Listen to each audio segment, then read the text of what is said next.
My name is Nasywa Devina, and before we get started, I want to ask you about your adult life. Have you ever questioning your adult life, saying that your childhood life is always better with your favorite TV shows running on the TV, either it's early in the morning or maybe it's in the afternoon? Well, if you have, maybe so is Owen on the movie called I Saw the TV Glow.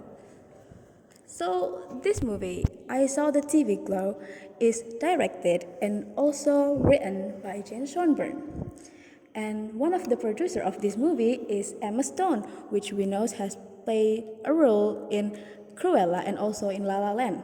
And this movie is distributed by A24, which we know has produced a lot of iconic horror movies such as Hereditary, Midsommar, and also Pearl. So before we get started into the movie itself, I want to introduce you 5 elements that made this movie more memorable. And the first is liminal space. Liminal space is an empty space that it's eerie, but it makes you nostalgic.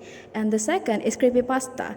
This movie is similar to a creepypasta back then called Candle Cove. It's about a TV shows that memorable for the kids, but in the end, it's not a TV show, it's just a TV static. And the third element is cosmic horror, where the horror comes from the outer space or maybe an unknown of powers. And the fourth element is coming of age, where the characters is having a grown up stage and they are trying to finding themselves. And the fifth is gender fluid, where the characters are confused and trying to know themselves and their gender. In 1996, there are isolated teenagers called Owen and Maddie. They are bonding over the TV shows called The Pink Opaque. The Pink Opaque follows two teenage girls, Isabella and Tara, that has a psychic powers to overcome and fight the supervillain called Mr. Melancholy, which has a power to warp time and also realities. And due to his bedtime, Owen often sneaks out to Maddie's house just to watch The Pink Opaque. And while watching The Pink Opaque, Maddie somehow told Owen that The Pink Opaque has seemed more real than real life to Maddie. In 1998, while watching The Pink Opaque with Owen, Maddie starts to cry. And later she explains to Owen that she wants to escape her abusive father, and she asks Owen to join her. But in the end, Owen, of course, he refuses and scared to go. But later that month, Maddie goes missing, and Owen's mother has passed away because of cancer, and The Pink Opaque has cancelled after the 5th season. Moving on to 8 years later in 2006, where Maddie suddenly reappears in front of Owen. Owen finally had a job, but he is still live with his father. And Maddie talks to Owen and saying that we have to talk privately in a bar.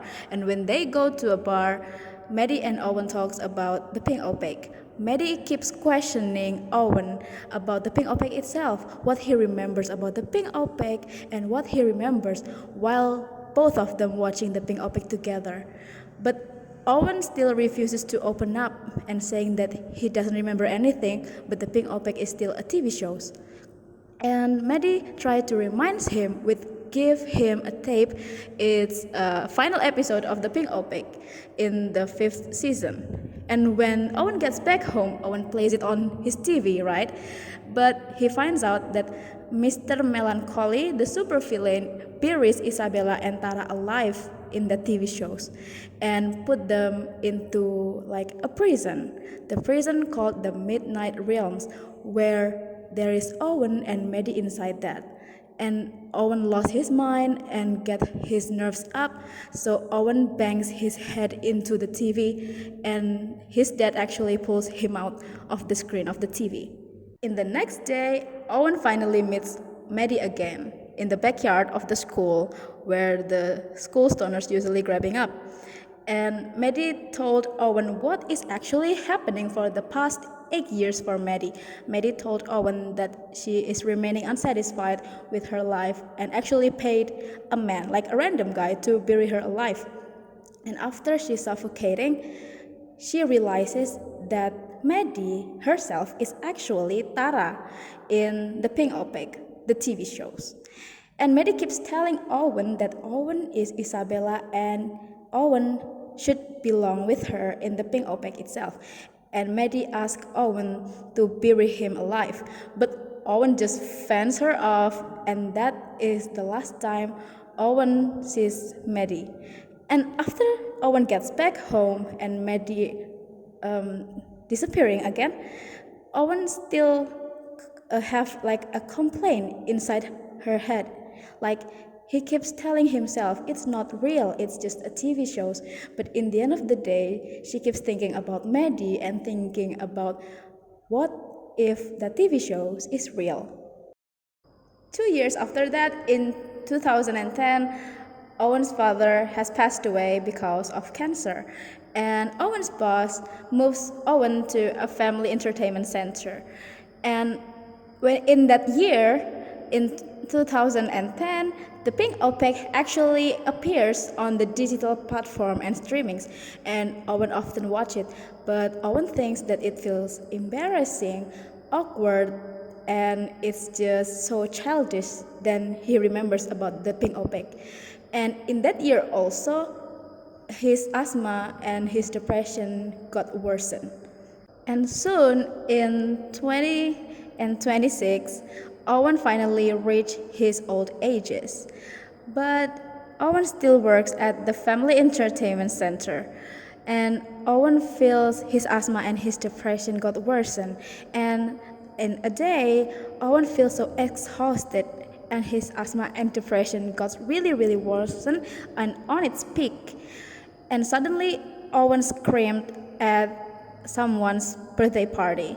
While Owen screams, everyone got so silent. And Owen keeps screaming and telling what's inside his life. After all, he told people about his depression and he is screaming for help.